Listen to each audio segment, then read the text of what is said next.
பிரியமானவர்களே, உங்களை இயேசுவின் நாமத்தினால் நான் வாழ்த்துகிறேன். இந்த நாளிலும் தேவன் நம்மளோடு இடைப்படுகின்ற ஒரு வார்த்தை தடைப்படாது. பிரியமானவர்களே, இந்த வீடியோ முழுவதையும் பாருங்கள். ஜெப வேளையில் நாம் ஒன்று சேர்ந்து ஜெபிப்போம். இது உங்கள் அற்புதத்தின் நேரம். ஹல்லேலூயா. தேவன் என்ன செய்ய நினைக்கிறாரோ அதை தடுப்பவன் யார்? பிரியமானவர்களே, நம் வாழ்க்கையில் தடையாக இருக்கிற காரியங்கள், அது அவர் அதை நியமித்திருந்தால் அது தடைப்படாது. 40 அந்த எகிப்து தேசத்து ஜனங்களே, நான் உங்களை விடுவிச்சு கானான் தேசத்துக்குள்ளே உங்களை கொண்டுடுப்பானேன்னு சொன்னார். வாக்குத்தத்தம் கொடுத்தாரு. அதை நிறைவேற்றினாரா இல்லையா? அது தடைப்படலை. பார்வோன் 10 முறை மாற்றினான். பார்வோன் 10 அதிசயங்களையும் அற்புதங்களையும் கண்டு கூட கட்டண இருதயமாக இருந்தான். ஜனங்களை விடமாட்டேன்னா. ஆனால் கர்த்தர் செய்ய நினைத்தது தடைப்படலை. ஹல்லேலூயா. எப்படியாவது நான் ஜனங்களை வெளியேற்றியே தீருவேன்னு சொல்லி அவர் அற்புதமாய் மோசேயினுடைய மூலமாய் மோசே பாருங்களேன், எப்படி பார்வோன் ராஜா, பார்வோனுடைய அரண்மனையிலே வளர்ந்தவன். பார்வோன் குமாரத்தி தான் எடுத்து அவனை வளர்த்தாங்க. ஆனால் இந்த அரண்மனையில் இருக்கிற இந்த இதை காட்டிலும் நான் தேவனுடைய பிள்ளைகளோடு துன்பத்தை அனுபவிக்கிறது எனக்கு பிடிக்கும்னு சொல்லி வந்தாரே, அப்போ அது யாரோட செயல்? தேவன் தானே. அவர் என்ன செய்ய நினைத்தாரோ, மோசேயை கொண்டு வழி நடத்த நினைச்சதை யாரால் தடுக்க முடிஞ்சது சொல்லுங்கள்? ஆனால் மோசே சொல்கிறான், நான் திக்குவாயி மந்தவனாவு, எனக்கு ஒன்றுமே தெரியாது, எனக்கு வேண்டவே வேண்டாம், என்னை விட்டுருங்க, வேறு யாருனாலும் கூப்பிடுங்கன்னு எவ்வளவோ போராடுறான்.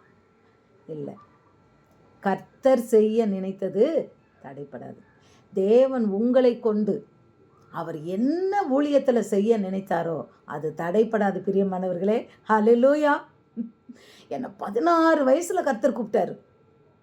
அப்போ பிசாசு என்னை விடலை, அது எனக்கு தெரியல. ஆனாலும் அவர் தாமதித்தாலும் அது நிறைவேறும். ஹல்லேலூயா. அவர் என்னை விடலையே. அவர் செய்ய நினைத்தது தடைப்படாது. நம்ம வாழ்க்கையில் என்ன பிளெஸ்ஸிங்ஸ் கொடுக்கணுமோ, நம்மளை எப்படி வழி நடத்தணுமோ அவர் செய்ய நினைத்தது தடைப்படாது. இன்றைக்கு உங்களோட வாழ்க்கையிலையும் கர்த்தர் உங்களை முன்குறித்திருக்கலாம். ஆனால் அவர் செய்ய நினைத்தது ஒரு நாளும் தடைப்படாது. அப்போ நம்ம என்ன செய்யணும்? ஆண்டவர்கிட்ட கேட்கணும், ஆண்டவரே உங்களுடைய சித்தம் நிறைவேறட்டும்ப்பா, என்னோடய வாழ்க்கையில் உங்களுடைய சித்தம் நிறைவேறட்டும்ப்பா. அது போதும். அப்படி ஜெபிங்க. ஏன்னா அவருடைய சித்தம் தான் நம்ம வாழ்க்கையில். அதனால தான் இயேசு கிறிஸ்து ஜெபம் பண்ணும்போதே என்ன கற்றுக் கொடுத்தார்? பரமண்டலங்களில் இருக்கும் எங்கள் பிதாவே, உம்முடைய நாமம் பரிசுத்தப்படுவதாக, உம்முடைய ராஜ்யம் வருவதாக, உம்முடைய சித்தம் பரமண்டலங்களில் செய்யப்படுகிறது போல இப்பூமியிலும் செய்யப்படுவதாக. அல்லேலூயா. அவர் ஜெபத்திலேயே தேவனுடைய சித்தத்தின்படி நடக்கும்படியாய் ஒப்பு கொடுத்தார். பிரியமானவர்களே, நம் வாழ்க்கையில் நாம் தேவனுடைய சித்தத்தின் மத்தியில் நம்மை வைக்க வேண்டும், நம் பிள்ளைகளை வைக்க வேண்டும். ஆண்டவரே, உங்களுடைய சித்தத்தின்படி, சித்தத்தின் மத்தியில் என் பிள்ளைய வைக்கிறேன்ப்பா, நீங்கள் நடத்துங்கன்னா அருமையாய் நடத்துவார், அழகாய் நடத்துவார், நேர்த்தியாய் நடத்துவார், ஆசீர்வாதமாய் நடத்துவார். அது போதும். அவருடைய சித்தத்தின் மத்தியில் நம்ம குழந்தைங்களை, நம்ம பிள்ளைங்களை வச்சு, நம்ம சித்தம் இல்லை. பிறந்து அந்த பிள்ளை பூமியில் விழுந்தோடனே டாக்டர், குழந்தை வயிற்றுக்குள்ளே இருக்கும்போதே டாக்டர், இது நம்ம சித்தம் இல்லை. அப்பா, நீர் உம்முடைய கருத்தில் என் பிள்ளையை ஒப்பு கொடுக்குறேன், உம்முடைய சித்தம் என் பிள்ளை வாழ்க்கையில் நிறைவேறட்டும்னு சொல்லி ஜெபிச்சு பாருங்க, அருமையாய் கர்த்தர் நடத்துவார். அதுபோல தான் நம்ம திருமணத்துக்கு பார்க்கும்போது, ஆண்டவரே உம்முடைய சித்தத்தை நீங்கள் வெளிப்படுத்துங்கப்பா, உம்முடைய சித்தம் நடக்கட்டும்னு சொல்லும்போது அற்புதமான காரியங்களை கர்த்தர் செய்வார். பிரியமானவர்களே, விசேஷித்த விதமாக இது பிள்ளைங்களோட காரியத்தை குறித்து தான் இன்றைக்கி இந்த காரியங்கள். அவர் செய்ய நினைத்தது தடைப்படாது. வேலை வரும்போது அழகாய் நடத்துவார். மோசேயை கொண்டு அவர் 6 லட்சம் ஜனங்களை வழிநடத்த வேண்டும் என்று அவர் கொண்ட சித்தமானது எல்லா குழந்தையும் கொன்று போடுன்னு சொல்லி வந்தது. ஆனால் மோசேயை அவங்க அம்மா 3 மாதம் மறைச்சி வச்சு பால் கொடுத்து அந்த பிள்ளையை காப்பாற்றினான். அதுக்கு மேலே காப்பாற்ற முடியல. ஏன்னா குழந்தை அழுக ஆரம்பிச்சிடும், சத்தம் போடும், அது வரைக்கும் தூங்கிக்கிட்டே இருக்கும். அதனால் பயந்து போய் அதை ஒரு நாணல் பெட்டியில் வச்சு அனுப்புகிறா. அதை பார்வோன் குமாரத்தை கண்டுபிடிச்சு அரண்மனையில் கொண்டுட்டு போய் வளர்க்குறா. இதெல்லாம் ஏன் எப்படி நடந்தது நமக்கு அப்போ தெரியல. ஆனால் தேவனுடைய சித்தம் நிறைவேறும்படியாய் அவருக்கு மரணம் வரல குழந்தையில. அவர் பாதுகாப்போட அரண்மனையிலேயே ஆண்டவர் வளர்த்தார். எப்படிப்பட்ட ஒரு அதிசயம் பாருங்க, என்ன அழகான, அதுவும் அந்த தாயை வச்சே வளர்த்தாரு. மோசையினுடைய தாயை கூட்டிகிட்டு போய் அந்த தாய் தான் அவனுக்கு பால் கொடுத்து அங்கேயே இருந்து வளர்த்தா. அவர் செய்ய நினைத்தது தடைபடாது. அதனால இன்றைக்கு தேவனிடத்தில் சொல்ல வேண்டியது, ஆண்டவரே உம்முடைய சித்தம் எங்கள் வாழ்க்கையில் நிறைவேறட்டும். அது மாதிரி நீங்கள் ஒரு பிஸ்னஸ் ஆரம்பித்தா கூட உங்களை நான் அதை தான் கேட்குறேன். ஆண்டவருக்கு என்ன சித்தம்? பிள்ளைங்க படிப்பாக இருக்கட்டும், திருமண வாழ்க்கையாக இருக்கட்டும், நம்ம வேலையாக இருக்கட்டும், ஊழியமாக இருக்கட்டும், என்ன சித்தம் ஆண்டவரே? உங்களுடைய சித்தம் நிறைவேறட்டும். அது தடைபடாது. ஆனால் நம்ம என்ன செய்யணும்? அவரோட சித்தத்தை எனக்கு அறிய தெரியலையே அப்படின்னா காத்திருக்கணும்.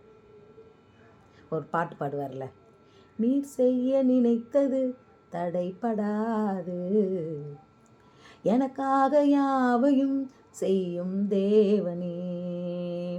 நீர் செய்ய நினைத்தது தடைபடாது, எனக்காக யாவையும் செய்யும் தேவனே. வேளைக்காக காத்திருக்க பொறுமையை எனக்கு தந்தருளும். பிரியமானவர்களே, இப்படித்தான் நம்ம தேவனிடத்தில் கேட்க வேண்டும். என்ன அழகான பாட்டு பாருங்க. ஆண்டவருடைய வேலை வரும் வரை நாம் காத்திருக்கும் போது அவர் செய்ய நினைத்தது தடைபடாது. அது நன்மை தான், தீமை அல்ல. அன்றைக்கு அந்த தண்ணீர் திராட்சை ரசம் குறைந்த போது அந்த தாயார் போய் சொல்கிறாங்க, திராட்சை ரசம் இல்லை அந்த கல்யாண வீட்டில், என் வேலை இன்னும் வரவில்லை. என்னோட மகனை குறித்து நான் ஜெபித்தேன் ஆண்டவர்கிட்ட. அப்போ நான் சொன்னேன், கண்ணீரோடு கேட்டேன், ஏன் ஆண்டவரே, நான் அவனை உமக்குன்னு ஒப்பு கொடுத்து 22 வருஷம் ஆச்சே. அப்படி கண்ணீர் ரொம்ப வேதனைப்பட்டு கேட்குறேன், ஆண்டவரே அவனை நான் உம்மிடத்தில் ஒப்பு கொடுத்து 22 வருஷம் ஆச்சு, ஏன் ஆண்டவரே நீர் இன்னும் உம்மோட சித்தம் நிறைவேறலை அப்படின்னு சொல்லி கேட்குறேன். அதுக்கு ஆண்டவர் அழகாக என்கிட்ட பேசினார். என்ன பேசினார் தெரியுமா? ஆபிரகாம் 25 வருடங்களாய் காத்திருந்தானே அப்படின்னாரு. ஹல்லேலூயா. அவர் பேசுகிற தெய்வங்க. நமக்குத்தான் பொறுமை இல்லை பாருங்க. நாம் பொறுமையோடு காத்திருக்கும் போது நிச்சயமாக அவர் செய்ய நினைத்தது தான். நம்ம அவசரப்பட்டு அள்ளி நம்ம சிதறிடக்கூடாது. தேவ சமூகத்தில் நாம் காத்திருக்க வேண்டும். தேவ சமூகத்தில் காத்திருக்கும் போது அற்புதங்கள் நிச்சயமாக அவர் சித்தம் நிறைவேறும். அதனால் நம்மை கொண்டு என்ன செய்ய நினைத்திருக்கிறாரோ, உங்களை கொண்டு, உங்களுக்கு நிறையா வரங்கள் கொடுத்துருக்கலாம், உங்களுக்கு நிறையா தாளந்துகள் கொடுத்துருக்கலாம். அந்த தாளந்தை புதைச்சி வைக்கக்கூடாது.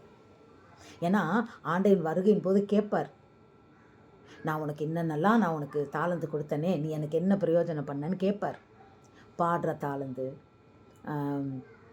ஊழியம் செய்கிற தாளந்து, நிறையா மியூசிக் போடுற தாளந்து எல்லாம் கொடுத்துருப்பார். அப்போ நாம் அதை தேவனுக்கென்று நாம் பயன்படுத்த வேண்டும்.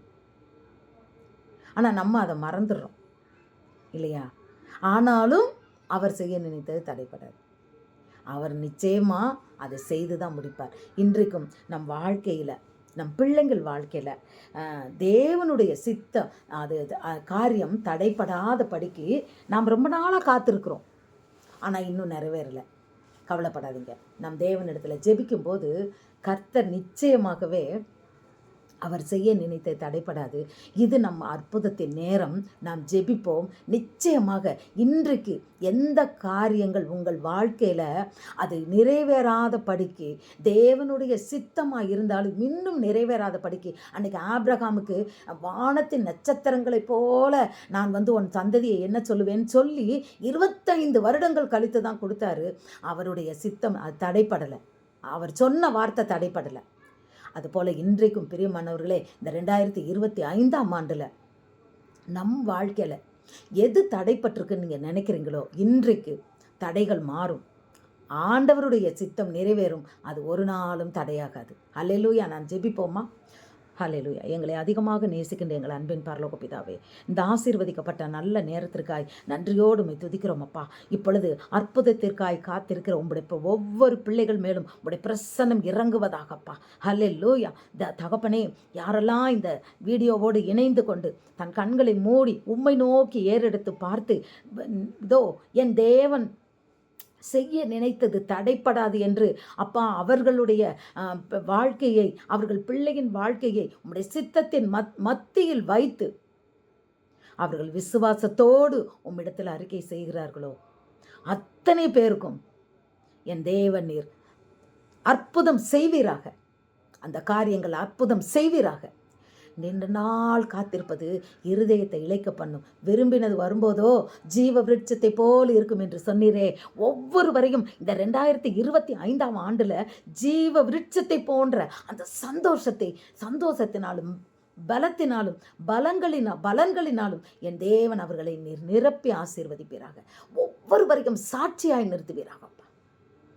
கர்த்தர் எனக்காக யாவற்றையும் செய்து முடித்தார் என்று உம்மை குறித்து இந்த 2025 அவர்கள் சாட்சி சொல்வார்களாக. நீர் இதை இப்படியே நிறைவேற்ற போறதற்காய் ஸ்தோத்திரம் ஆண்டவரே. கர்த்தரை நம்பினவர்கள் ஒருபோது வெட்கப்பட்டு போனதில்லை ஆண்டவரே. இன்றைக்கு யாரெல்லாம் நம்பிக்கையோடு விசுவாசத்தோடு முழு மனதோடு உம்மிடத்தில் தன்னுடைய காரியத்தை வைத்துவிட்டு அவர்கள் வேண்டிக் கொண்டு இருக்கிறார்களோ அத்தனை வாழ்க்கையிலையும் என் தகப்பன் அற்புதங்களை அடையாளங்களையும் செய்து அவர்களை சாட்சியாய் நிறுத்தி உம்முடைய நாமத்தை மகிமைப்படுத்துவீராக. இயேசுவின் நாமத்தின் மூலம் வேண்டிக் கொள்கிறோம் எங்கள் ஜீவனுள்ள நல்ல பிதாவே. ஆமேன், ஆமேன். ஹல்லேலூயா. ஸ்தோத்திரம்ப்பா. பயப்படாதீங்க. கர்த்தர் உண்மையிலேயே தடைகளை எல்லாம் நீக்கி அவர் செய்ய நினைத்ததை தடைப்படாதபடி நம் வாழ்க்கையில் செய்து முடிக்கப் போகிறார். யெகோவா ஈரே, உமக்கு ஸ்தோத்திரம். சந்தோஷமாயிருங்கள். God bless you.